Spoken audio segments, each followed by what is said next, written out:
We begin this morning, though, with breaking news out of Afghanistan, where evacuations are frantically resuming following yesterday's deadly twin suicide attacks outside Kabul airport. Yeah, the initial blast came at the airport's Abbey Gate and was soon followed by another explosion nearby at the Baron Hotel. ISIS is claiming responsibility for the attacks, believed to have been conducted by an affiliate in Afghanistan known as ISIS-K. The attack came hours after the U.S. and other allies warned of an imminent terror threat. 95 civilians were killed, according to the Associated Press, and more than 140 injured. Pentagon says 13 U.S. service members have also lost their lives in what was the deadliest day for U.S. troops in Afghanistan since 2011. President Biden vowed to retaliate with force. To those who carried out this attack, as well as anyone who wishes America harm, know this: we will not forgive. We will not forget. We will hunt you down and make you pay. We have a team of correspondents covering this story from every angle around the globe. Ali Arouzi, Josh Letterman, Ali Vitale, and Ken Delaney, all standing by to bring us the latest on this story. Good morning to all of you. Let's start with Ali Arouzi in Tehran. So, Ali, these attacks targeted thousands of people gathered outside Kabul airport. What's the situation like on the ground today, and how are the evacuations progressing in the wake of this? Good morning, Joe. Well, it's an extraordinary set of circumstances on the ground in Afghanistan, and it's far from ideal for U.S. service members having to rely on the Taliban, an enemy that they've been fighting for 20 years, to provide them with security against ISIS, really underscoring how precarious the situation is. Nonetheless, the evacuation flights from Afghanistan have resumed with a new sense of urgency, as the U.S. says further attempted attacks are expected ahead of Tuesday's deadline. Well, not only U.S. troops are set to leave, but international troops are set to leave as well. General McKenzie, the head of CENTCOM, yesterday said that there is an active threat stream at the airport against U.S. forces, so they've beefed up their security and they're taking the whole situation even more seriously than they were. Look, Joe, the bottom line here is that the longer U.S. troops are on the ground, the higher the possibility of another attack against them. Yesterday's bombing was the deadliest day for U.S. forces since August 2011, and they don't want another scenario like that. So efforts are being made to expedite the evacuation as quickly as possible. Ali, we know ISIS is claiming responsibility for the explosions. How is the Taliban reacting to that? Is there any indication they will investigate? Well, they said they will. I mean, let's not lose sight of the fact, Joe, that even though the Taliban and ISIS are very fundamental groups that have a very strict interpretation of Sharia law, they're also arch enemies. They've had running battles in Afghanistan since 2015, trying to get the upper hand on one another. And the Taliban don't want them there right now. The Taliban's main objective is to get U.S. troops out of Afghanistan so they can govern the country the way they want to. So they've said that they want to investigate. They say they want to find the culprits. There's certainly been reports that some of the ISIS people that were in those prisons the doors were flung open to were dealt with quite harshly by the Taliban. So they're definitely not going to want these guys to be around. But we've seen it's easy for the Taliban to take somewhere over, not so easy for them to govern, as we've seen with the chaos over the last 2 weeks around the airport. And Ali, quickly, you touched on this, but could this be just the start of these types of attacks? What's the likelihood of more? Well, that's the big fear, Joe, that this is only the tip of the iceberg, that people like ISIS-K, who are so violent, are going to use this opportunity of chaos in Afghanistan to strike American forces, American civilians, as much as they can before they leave there. General McKenzie warned that this may happen again. He also said that this is the MO of groups like ISIS to conduct wave after wave of attacks. So people are bracing themselves again for the worst possible situation till Tuesday or beyond, when everybody gets out of there. All right, Ali Arouzi. Ali, thanks for your reporting. Appreciate it. Let's bring in Josh Letterman and Ali Vitali now for more reaction from Washington. And Josh, I want to start with you. As we heard earlier, the president vowing to hit back at those responsible for these suicide attacks. What else is he saying? And is there confidence the administration has some level of control over this situation? Well, the White House called yesterday the worst day of President Biden's young presidency. And I can tell you from here at the White House, it certainly had that feeling throughout the day and even heading into today. The president, in those solemn remarks yesterday, tried to display the kind of empathy that he's well known for, but that, frankly, a lot of his critics had said had been lacking over the last couple of weeks, given the situation facing all of these Afghan allies and Americans trying to get out of Afghanistan as the president and the U.S. military approached this deadline. We heard the president put the deaths of these U.S. service members yesterday in the context of the loss of his own son, Beau Biden, who had served in the U.S. military in Iraq before later dying of brain cancer. President Biden talking directly to the families of the troops who died yesterday, saying it feels like a black hole in your chest that you're being sucked into. But the president also said this about the ISIS terrorists who carried out the attack. These ISIS terrorists will not win. We will rescue the Americans who are there. We will get our Afghan allies out, and our mission will go on. America will not be intimidated, and I have the utmost confidence in our brave service members who continue to execute this mission with courage and honor. President Biden also said that he will go after those ISIS-K terrorists at a time and place of the U.S.'s choosing. I think that's an acknowledgement of the fact that this is going to be far more difficult in the future than it has been in the past to actually track down terrorists in Afghanistan, given the fact that we are not going to have the kind of intelligence assets, military assets on the ground, if and when the U.S. is actually able to figure out who was behind yesterday's attacks and try to go after them. Okay, Josh, let me turn to Ali. Some critical reactions on Capitol Hill, particularly from Republicans. What are you hearing from lawmakers? Yeah, Vicki, it was a day of somber reactions and high tensions, because you have to remember that for many of these lawmakers, they have constituents who have ties in some way to the region. They have been hearing from people in their local offices asking for help. How can they get people out? How can they help expedite this process? And then for some, it's even a layer deeper. Some of these lawmakers, veterans themselves, who've served in this very region that we are all talking about, some of them including Congressman Brian Mast, who lost both legs during his service in Afghanistan. His tweet yesterday saying, "It's hard to describe the rage I have towards those who chose to kill my brothers and President Biden who enabled them." On the other side of the aisle, Congressman Jason Crow, his interviews yesterday focusing on, as they have been, the importance of this evacuation, getting it done as quickly as possible, but also staying until it's finished. Of course, that's the conversation that's been happening around that August 31st deadline. But Crow also talking about the friends of his who he has that are working at these gates where the evacuations are happening. Again, just hammering home how personal this is. It's not just a foreign policy question. It's deeply personal for a lot of these lawmakers. Now, Speaker Pelosi and Leader Schumer on the Democratic side both have been briefed by the Pentagon Secretary. They said as much yesterday. And on the Hill, just as at the White House, we're going to see flags lowered to half staff in honor of these fallen service members. Yeah, you're right. It is deeply personal for people on both sides of the aisle. Josh, so the U.S. and other allies warned of a possible attack only hours before it actually happened. So are officials expecting more in the coming days? I think that's always been a concern. And how are they actually trying to mitigate the risk and get everyone out?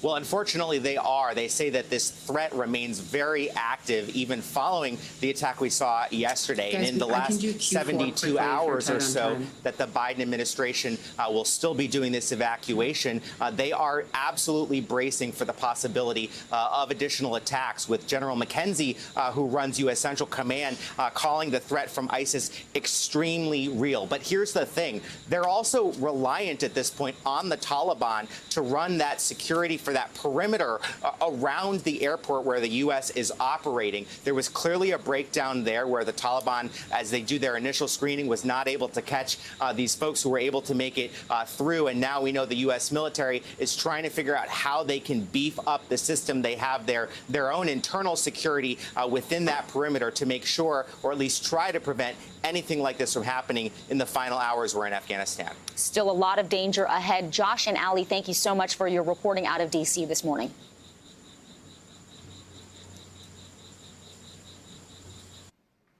As we said, ISIS-K is believed to be responsible for conducting the deadly attack at Kabul airport. The name is familiar to some, but for many, it is brand new. NBC News chief foreign affairs correspondent Andrea Mitchell explains the origins of this offshoot group of the Islamic State. U.S. officials have been warning for days about the threat from ISIS-K, culminating in a red alert last night for Americans to stay away from the airport gates. A warning that proved all too true today. What is ISIS-K? An offshoot in Afghanistan of the Islamic State that originated in Iraq, created 6 years ago in Pakistan, an avowed enemy of the U.S. and rival to the Taliban. ISIS is extremely real. We've been talking about this for several days. We saw it actually manifest itself here in the last few hours. Thousands of hardcore Islamic State commanders were released from jails across Afghanistan by the Taliban in recent weeks, since the Taliban takeover easily melding into the teeming masses in Kabul. Only yesterday, the Secretary of State warned it was a high-risk threat. We're operating in a hostile environment in a city and country now controlled by the Taliban, with the very real possibility of an ISIS-K attack. And ISIS-K isn't the only terror threat. The Taliban has named the leader of its most radical branch, the Haqqani network, to be in charge of security in Kabul. Khalil Haqqani, a $5 million U.S. bounty on his head, brazenly showing up at Friday prayers in Kabul last week. And the Haqqanis have strong ties to al-Qaeda, also in the mix. What's clear is that the Taliban either couldn't defend against today's bombings or won't. Now the question is, how will the president deliver the forceful response he's promised after the U.S. withdraws? Vicki and Joe. All right. Thank you, Andrea.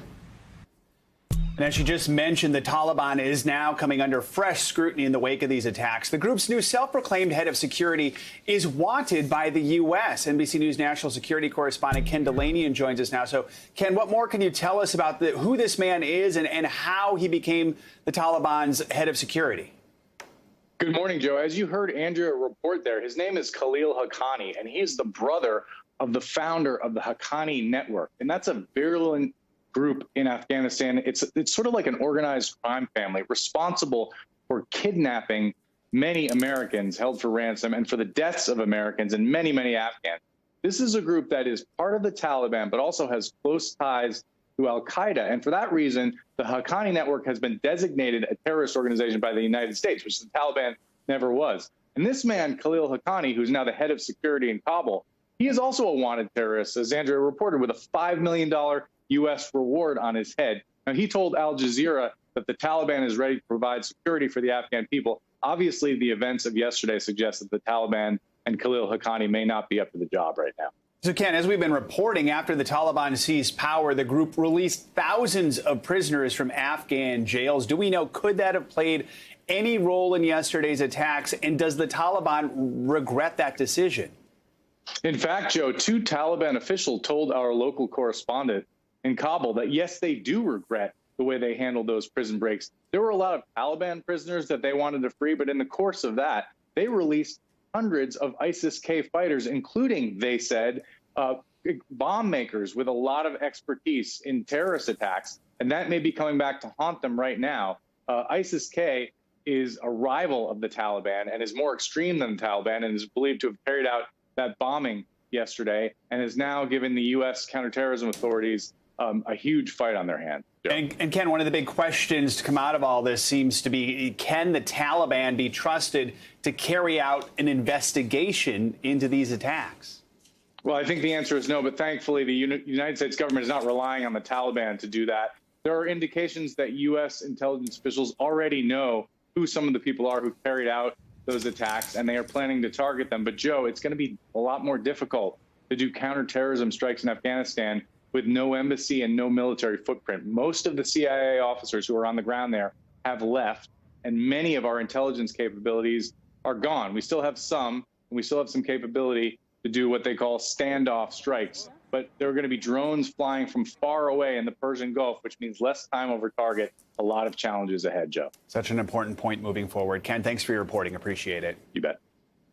Despite the deadly attacks in Kabul, Allied forces are still evacuating people at a breakneck pace. Now, the White House says more than 12,000 people were flown out of the airport in the past 24 hours, even after the suicide bombings and shooting. We want to bring in Matt Bradley now, NBC News foreign correspondent. He is at Ramstein Air Base in Germany, and also Clint Watts, NBC News national security analyst. He's also a distinguished research fellow at the Foreign Policy Research Institute. Matt, you're at the American base that has the largest population outside of the U.S. How are military personnel there handling the thousands of evacuees coming in from Kabul? Well, now, as of today or as of last night, they're completely overwhelmed. They've really ramped up their efforts. And in fact, it wasn't just the uniformed service members. It was their wives and their husbands, their spouses, their children were participating in building what turned into a massive tent city, more than 300 tents to house what maximum capacity was 17,000 Afghan evacuees. And from our understanding yesterday, and this is information we got before this attack, was yesterday was the busiest day in terms of intake, and that now they're at capacity, which means that this base behind me is probably not really going to be taking a lot more people anymore. They're going to have to find other destinations. That could be Italy. It could be southeastern Europe or somewhere else in Europe. Of course, there are U.S. bases dotted all over Europe, and so none of them are nearly as big as Ramstein behind me. It's really interesting because it's a very unusual site here. You can see from where I am the tent city, and you can also see something that you would normally never see here, commercial airlines. There's Delta, United, they're parked and taxiing here amongst the C-17 and C-7 aircraft. They're the ones who are taking Afghans from here onward to the United States. But the problem is that this is still kind of a bottleneck, even though I've heard from a lot of officials that they've doubled the speed with which they're processing Afghan evacuees here in just the last couple of days. Now, like I said, 17,000 are here. There were since this crisis began, more than 70 aircraft have landed, but only 18 have taken off, just to give you a sense of the backlog. Now, one of the challenges they're facing here, guys, there are 10 to 15 unaccompanied minors who showed up here. That number, that's something to listen to. That number is probably going to go up. Children, basically, who have no parents, who somehow managed to make their way onto these flights, made it through Qatar and Doha, and are now here. It's a massive headache for the State Department. Vicky, Joe? All right, Clint, let's bring you in here and talk about what happened leading up to this attack. The day before yesterday, the U.S. Embassy issued this terror threat warning for the airport, specifically saying U.S. citizens who are at the Abbey Gate, East Gate, or North Gate now should leave immediately. And then yesterday, the suicide bombing happened at the Abbey Gate entrance. How did U.S. intelligence so really precisely predict that location and what was going to happen? My assumption is that they have not completely lost all of their intelligence sources, and this is probably a human intelligence tip that came in. Also, remember, we have lots of allied partners. There's several countries on the ground, the UK in particular. They are very good at their intel process, and they're very linked in with the United States. So it could be possible that a foreign partner who has a very highly placed source inside the ISIS-K got a tip to it, or it could be in the U.S. networks, the same situation, or a signals intercept, meaning most of the communications, or many of them, amongst these extremists on the ground are not encrypted, they're not protected, and they can be intercepted. And just remember, we have been there for over 2 decades. We still have pretty extensive networks there, I'm sure. While it's not what it is, as of 5 years ago, let's say, we've definitely drawn down. We're not completely absent from the country either. That human intelligence, vital. Clint, we're seeing firsthand the deadly risks U.S. forces and our international partners are facing. So how do they respond and do their jobs under these threats where everything that's happening is so volatile and we're starting to lose some of that human intelligence on the ground? Yeah, speed is security. I think you heard the president and some others say that yesterday, and they are correct. At this point, it's to stay on pace and keep those evacuations going as quickly as possible. Every minute that the Americans are there at that air base, it becomes a magnet for terrorist attacks. What we also know is ISIS-K has many operatives that are out there. They have essentially moved to Kabul because they know this is the place where they can inflict harm and raise their profile. Remember, part of doing a spectacular terrorist attack like this is to get it out into the media, to try and rally more people to their cause, to try and draw more recruits in. So this is a window of opportunity from ISIS-K's perspective to cause harm both to the U.S. and the Taliban, two enemies of ISIS-K.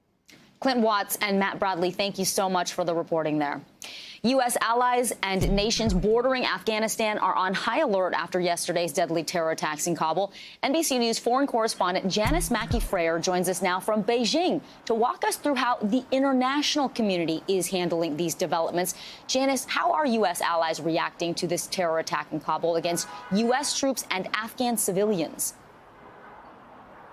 Well, they're reacting with shock, disgust, heartache over the attacks. The airport in Kabul had already become so emblematic of what had gone wrong in Afghanistan, and then tragedy upon tragedy. The U.S. and NATO have said that it's now a priority to finish those evacuations, but condolences and condemnations are pouring in. France's Prime Minister Emmanuel Macron saying that all of France shares in the grief with victims' families. Canada's Prime Minister called it a difficult day for Afghans and people around the world who have long been deeply committed to a better future for Afghanistan. The UK confirmed it did not suffer any casualties among its soldiers or embassy staff who were close to where the explosions happened. The UK has now officially ended its evacuations. Here is British Prime Minister Boris Johnson.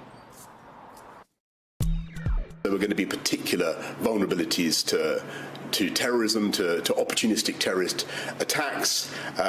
We condemn them. I think they're despicable. But I'm afraid that there's something that we've had to prepare for. Importantly, the attacks were also denounced by the Taliban. Now, the group has long had ties to extremist groups, but it does have sworn enemies, too.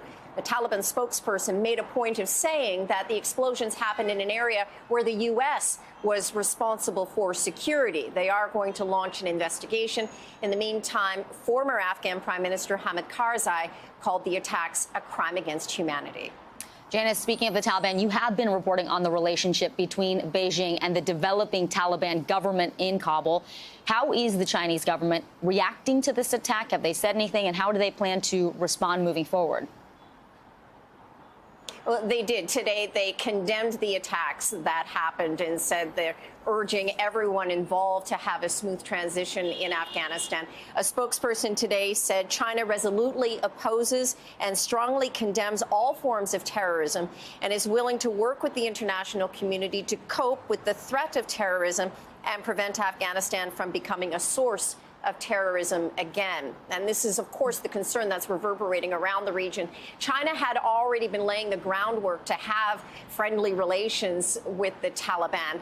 Baradar was here for talks last month and gave security assurances to Chinese officials that it would not allow its fighters to use Afghan territory as a base to launch attacks inside of China. Beijing is fearful of extremism, particularly in the western part of the country in Xinjiang. It has used the threat of terrorism as justification for a crackdown on Uyghurs and other minorities and detention centers that held up to a million people.